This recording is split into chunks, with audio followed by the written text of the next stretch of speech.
वक्त वाङ्मय में कहा गया है,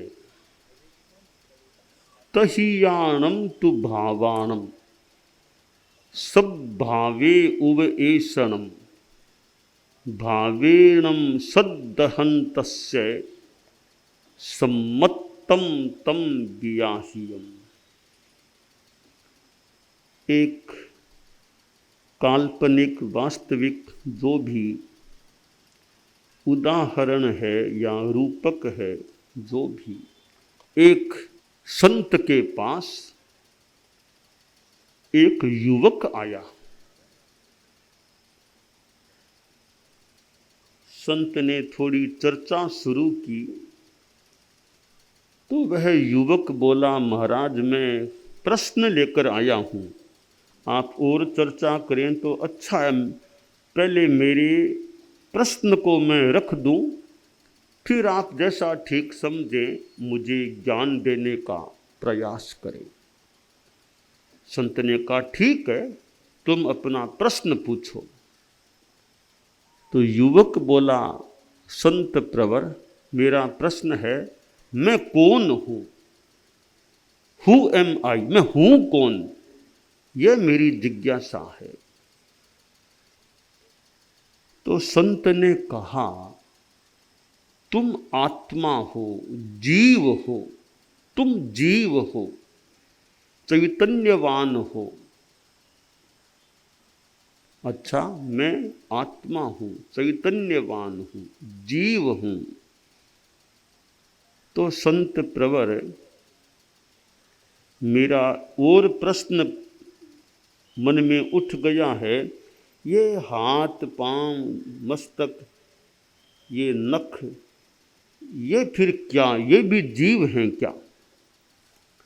संत ने कहा, जीव अलग है, यह अजीव है, अचेतन तत्व है। नख हैं, इनको आगे बढ़ गए काटो दर्द भी नहीं होता, वो अजीव हैं। और भी सारा शरीर वस्तुतः है, अचेतन है, अजीव है। तुम जीव हो, यह शरीर अजीव है, जीव युक्त है अभी पर है अजीव। तो युवक ने पूछा कि मैं आत्मा हूँ, मैं जीव हूँ, फिर यह मेरे साथ क्यों हुआ?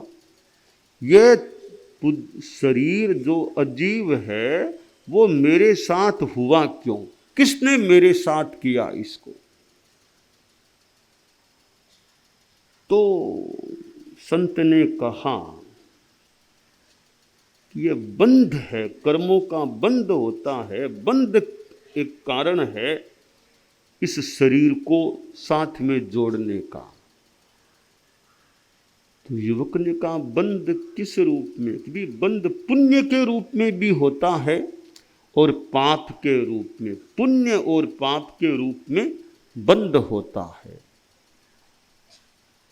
जिज्ञासु युवक, प्रबुद्ध युवक, आगे से आगे उसके मन में जिज्ञासाएं पैदा होती गई। तो युवक बोला कि मैं जीव हूँ, यह अजीव है और बंध के कारण यह साथ में जुड़ा है। बंध पुण्य के रूप में, पाप के रूप में भी होता है।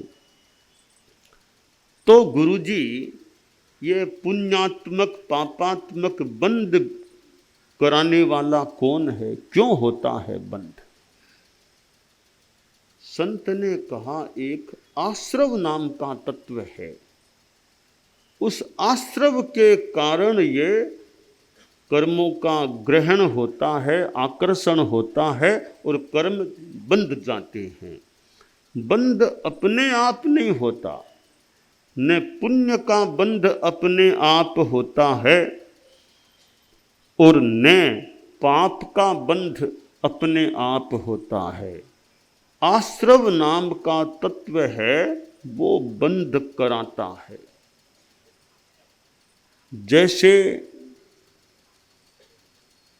चुंबक आकृष्ट कर लेता है, इसी प्रकार आश्रव कर्मों को आकृष्ट कर लेता है,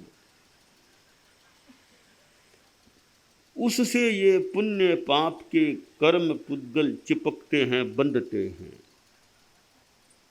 तो लड़का व युवक बोला, गुरुजी अब यह आश्रव हमारे कर्मों का बंद कराता है, पता नहीं कितने कितने कर्म यह बंधा देगा, तो मुझे क्या करना चाहिए इस आश्रव से मैं बचा रह सकूं? कोई तत्व है क्या आश्रव से बचे रहे?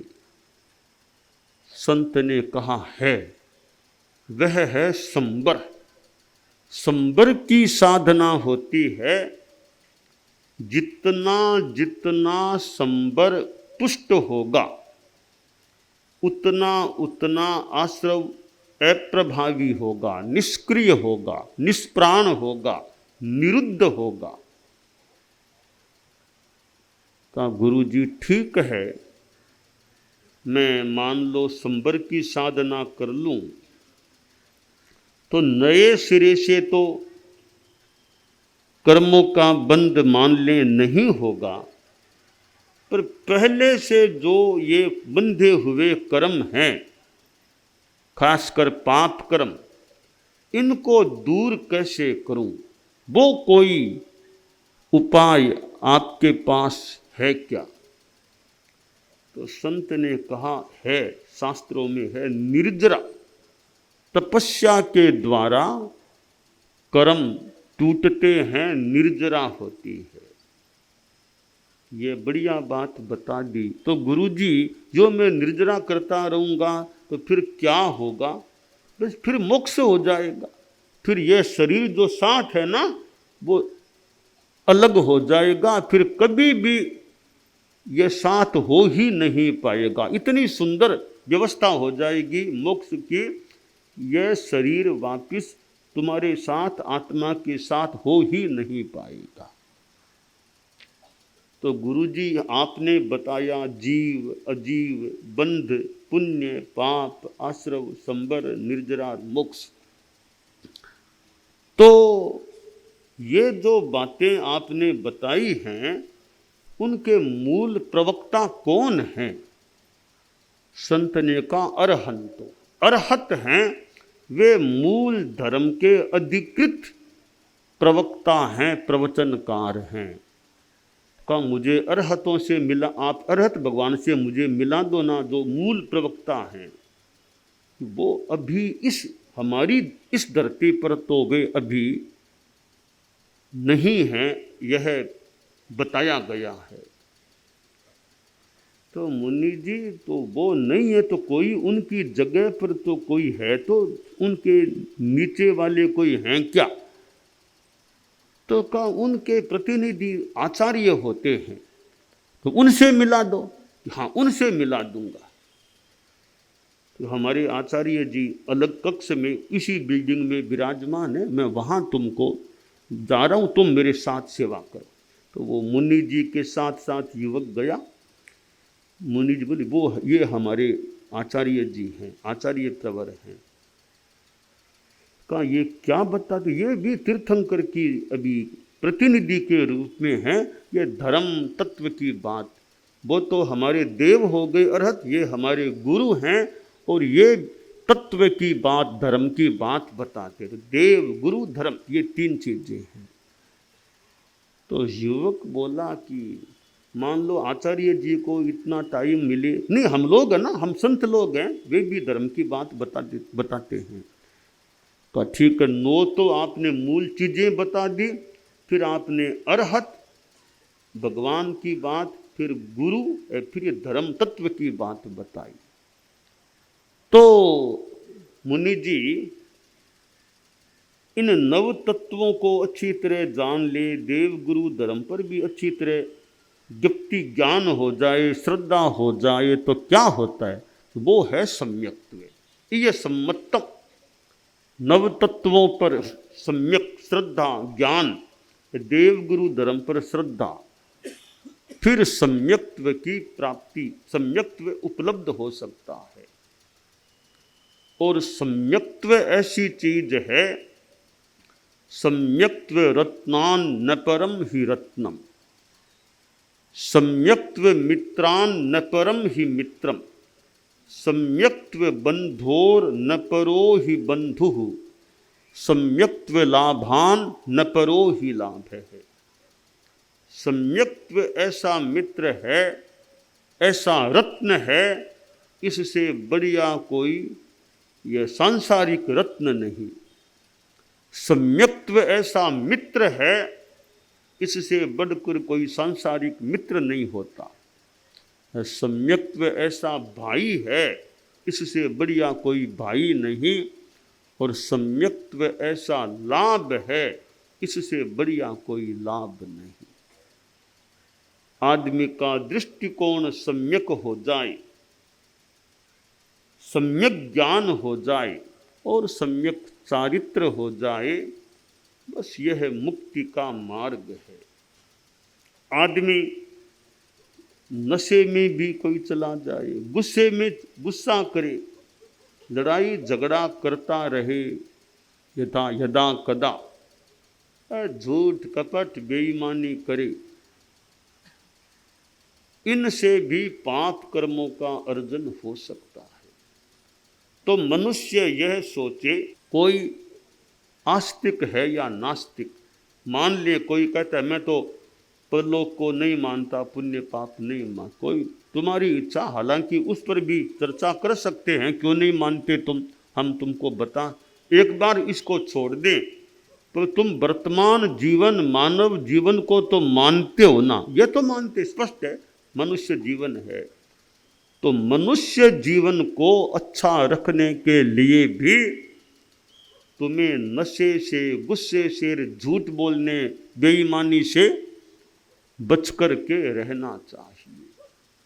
दुनिया में अपराध होते हैं, वे पुलिस के आप आए थे, बातचीत भी की थी कि ये उदना इधर की एरिया है और है अपराध। मैंने कहा कि लगता है शायद जहाँ शिक्षा की कमी हो और पैसे की भी कमी हो, शिक्षा की कमी और गरीबी जहाँ है, वहाँ लोगों में लड़ाई झगड़ा आदि इस प्रकार के अपराध हो सकते हैं। और बहुत पढ़े लिखे हैं वो कोई बड़े अपराध, वो पढ़े लिखे लोग बड़े अपराध वो भी कर सकते हैं। कैसे बड़ा बड़ा अपराध उनको क्रियान्वित करना, उनका दिमाग उसमें भी काम कर सकता है। मूल चीज है ये हमारा भीतर का संस्कार है, वो ठीक बने। काम, क्रोध, राग, द्वेष ये वृत्तियां हैं, वे मूल अपराध की आधार जड़ है। हालांकि गरीबी, बेरोजगारी, भुखमरी ये भी हिंसा और अपराध के निमित्त रूप कारण बन सकते हैं, पर इनके भी साथ में या मूल में है वो राग द्वेष की वृत्ति है, लोभ की वृत्ति भी, आक्रोश गुस्से की वृत्ति भी आदमी को अपराध और हिंसा में धकेलने वाली हो सकती है।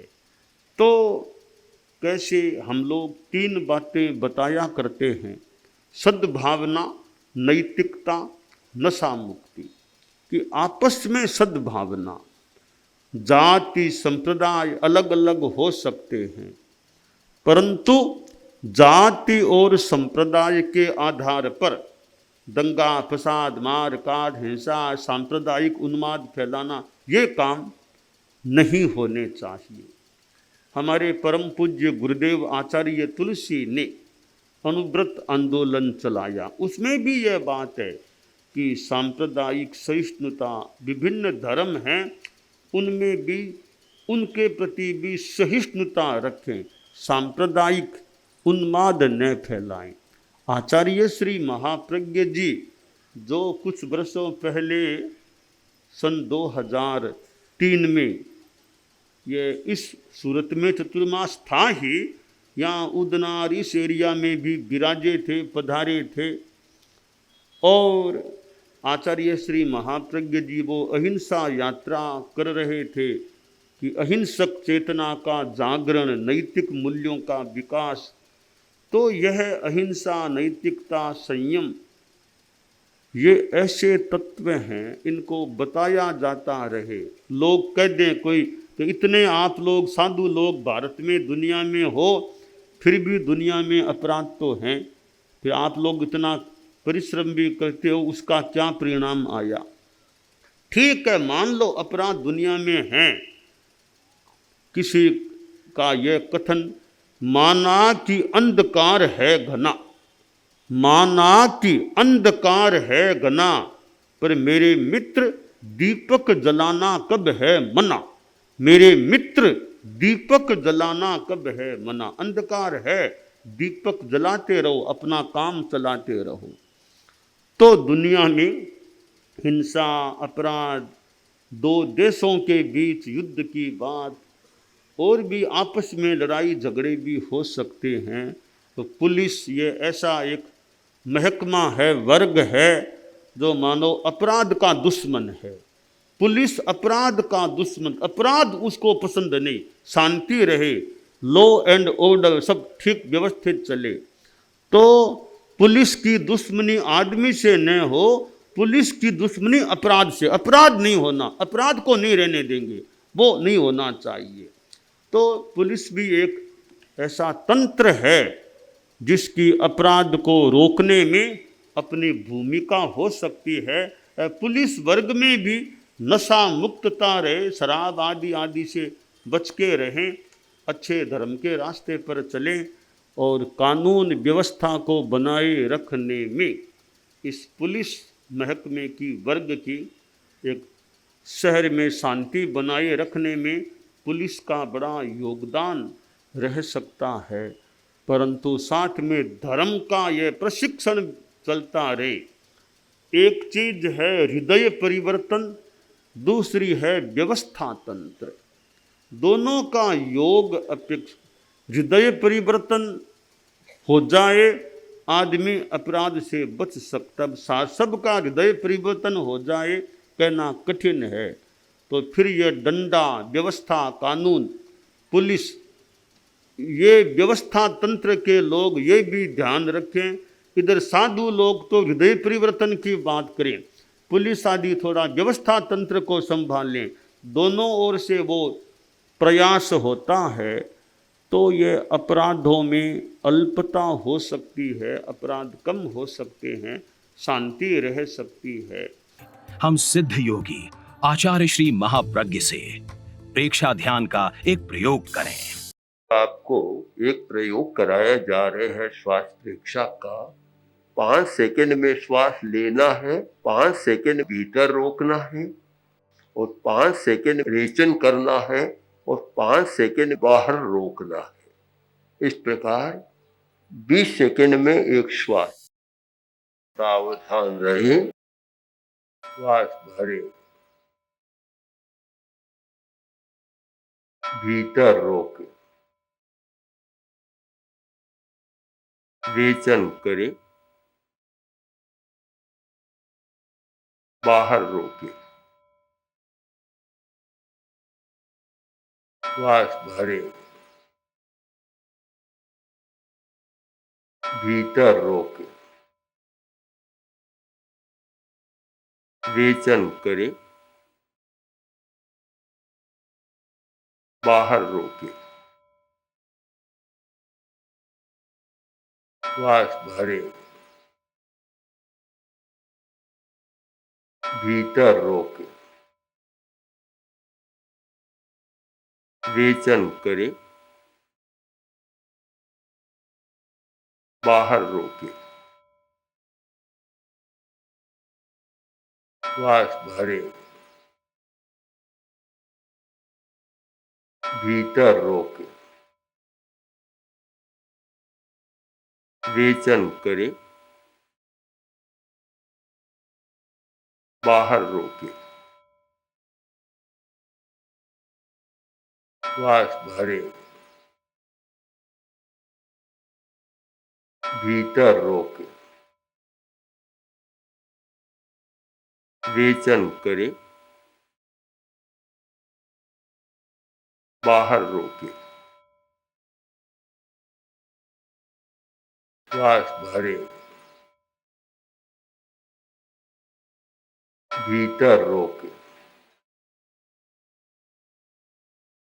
रेचन करे, बाहर रोके, श्वास भरे, प्रयोग संपन्न। तो ये ध्यान के बहुत छोटे प्रयोग कराए हैं और इनका स्वयं बार बार अभ्यास करें तो एक अच्छा अभ्यास हो सकता है। ओम आत्मा।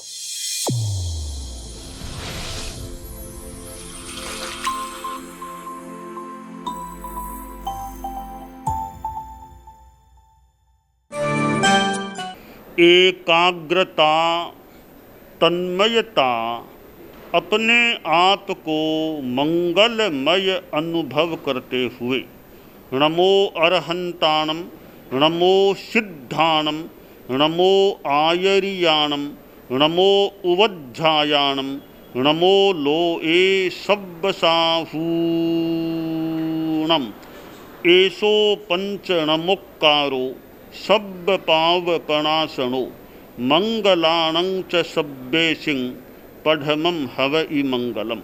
चत्तारि मंगलम, अरहंता मंगलम, सिद्धा मंगलम, साहू मंगलम, केवलिपन्नत्तो धम्मो मंगलम।